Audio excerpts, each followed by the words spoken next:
So I think what's true for many of us is that the mantra of this life is, I am too busy. I am really too busy. I'm too busy. I told you already I'm too busy. Don't ask me again. I'm too busy. So in volume 6, Great Courageous Compassion, His Holiness and Venerable Children write this. We are so busy nowadays and are easily distracted by the hustle and bustle of our lives. There's so much to do. Is this your experience? There's so much to do. There's career opportunities, there's exciting people to meet, there's beautiful places to visit. There's, of course, adventures to have. There's new digital devices to explore. But in terms of practicing the Dharma, laziness rules because we have no time. Like I told you before, I'm too busy. And what are we busy doing? Now remember, this is again from His Holiness and Venerable Children. Well, we're thinking about how to get what we want, how to get even with the people who have harmed us, how to get our own way, how to win an argument. And there's plenty of time to ruminate and worry, but we can't make time to learn their antidotes because I'm too busy. So until meeting the teachings of the Buddha, and sadly, after meeting them, this describes how I made my way in the world, being so busy. Hardly any time for practice, even though I wanted to. And I was, as a result, not knowing why I was unhappy. And once I started coming to the Abbey, first of all, it was short visits, and then eventually living here, I actually found the schedule to be incredibly helpful and supportive in steering all of us towards virtue. So today, I think, is the last official day of EML. And what's very interesting is that you've all made it to the 5:30 a.m. meditation session within a few minutes. And you know what's really interesting? I observed that nobody died as a result of following the schedule. And you also made it to the 7 p.m. session too.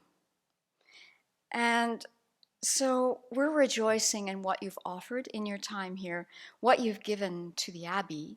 And what we've all noticed is that what you've offered, especially during offering service time, is you've done all these incredible tasks with a great deal of joy, which is inspiring to everyone who's living here.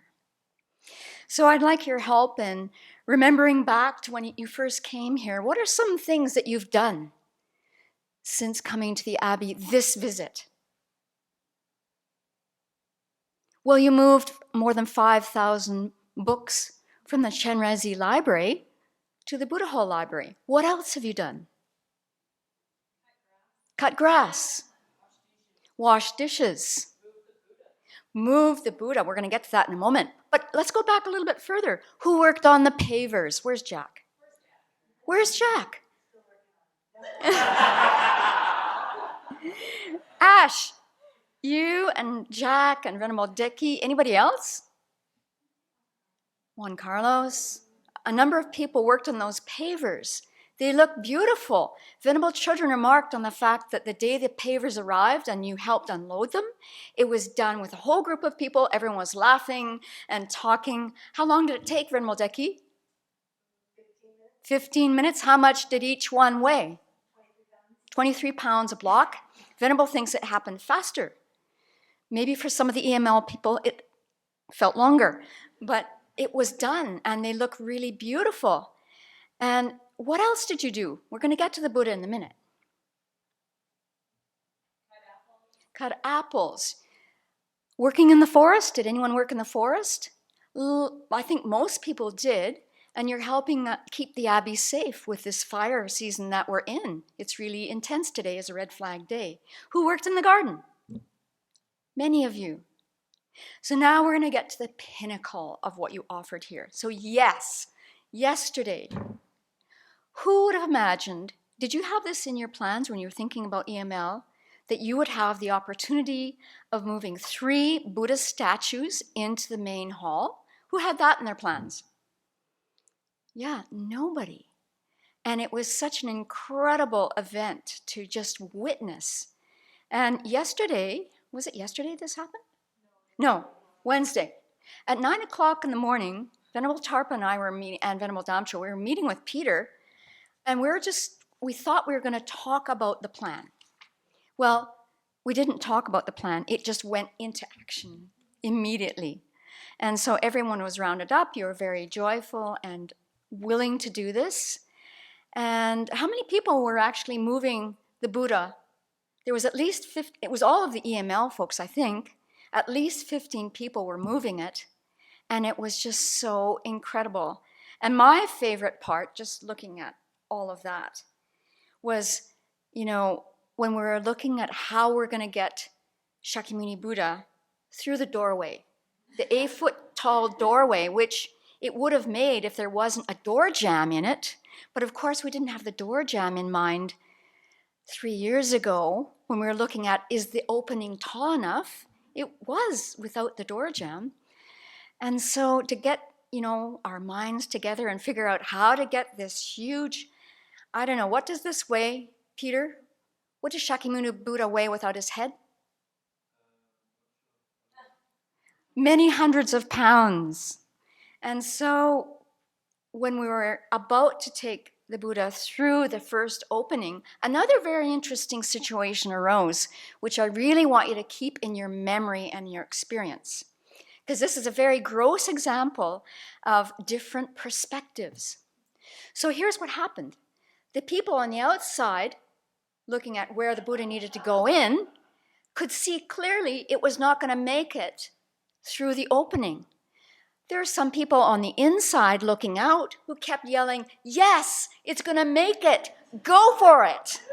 Do it." And the people on the outside were saying, "No, it's not going to make it." And finally, I had to use my teacher voice, and I said, "Juan Carlos, you get out here right now, and I want you to see what we're seeing." There was no way it was going to go in. So then Peter had to get on a ladder and shave off part of the neck piece. And so let's remember that when we have other situations where we can't see what the other person is seeing, and I'm not talking with our eyes, we have a different point of view, we have a difference of opinion. Let's just pause for a minute and we can say, "Juan Carlos, come and just listen to what I'm seeing in this situation." So we got it through. My favorite parts were we get it through one doorway, there's cheering and rejoicing. It was just wonderful. We get it through the second doorway, cheering and rejoicing. It was wonderful. Then we get it into the hall, and then there was a huge amount of effort on at least 15 people lifting it on the first platform. So from the floor to the top of the altar, I think it's about 6.5 feet. And this is several hundred pounds of Buddha statue. So there was some wise advice offered that there needs to be some intermediary steps to move this hundreds of pound of Buddha statue up. And for a moment there was like, "Oh no, we can't do it." But it was clear that it was way too heavy for that. So there was some problem solving. We came to a pause. Venerable children went out and did mantras. And then it was like, oh, yes, we do need some intermediary steps to get this thing up to the top of the altar. So there was planning, there was pausing, there was listening, there was rearranging, there was getting more materials to build this step up. And it was so great because everyone was on board to make this happen. So don't forget that experience either. So then it gets up to the top of the altar, and again, cheering, there's most of Shakyamuni Buddha on the top of the altar. And that happened because we had so many people engaged and so many people willing to help. Okay, I'm totally off script now. Let's see. So I think you've had a really significant, meaningful taste of what it's like to live in community. I'm going to be honest with you. There's moments where it's not easy, but it's not easy anywhere in samsara. Remember that.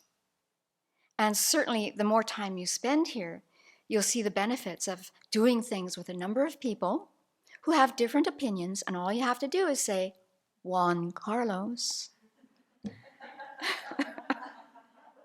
Come and see it from... You should have said Juan Carlos, yes. But just to see how we can support each other, not just in lifting Buddha statues, but in our practice. And we're living with authentic spiritual teachers, and we're getting this rain of Dharma teachings. This happens hardly anywhere, and to remember that. And so one thing that can get in the way, so all of you are now making plans to leave. Some of you start leaving tomorrow. Some of you will be leaving over the next few weeks. And discouragement may set in. That's kind of, it can happen. It doesn't have to happen.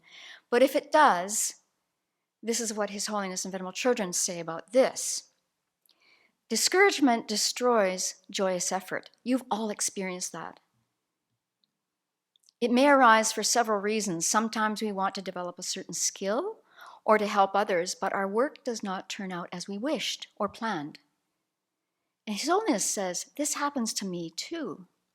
But when I recall my motivation, my confidence returns. I began with a sincere desire to benefit. Regardless of what others may say, my motivation was genuine, and knowing that gives me courage and inner strength. If my motivation is pure, even though my activities may not succeed as I would have liked, I still feel satisfied. If I try my best and act with integrity and kindness, even if I fail, it doesn't matter. On the other hand, if my motivation is not sincere or truthful, then even if others praise me and become famous, inside me the discomfort and self-doubt will still be present. If that happens, I have to back up and establish a genuinely compassionate motivation. So think what you've done. Venerable always encourages us to be, what's the word? It may sound like pride, but it's not pride, but just to feel good about what we've done that has been beneficial and virtuous, and to acknowledge that in ourselves. And that you've done this for the past almost 3 weeks. And we thank you so much. The community here alone could not have lifted the part of the Shakyamuni Buddha onto the altar.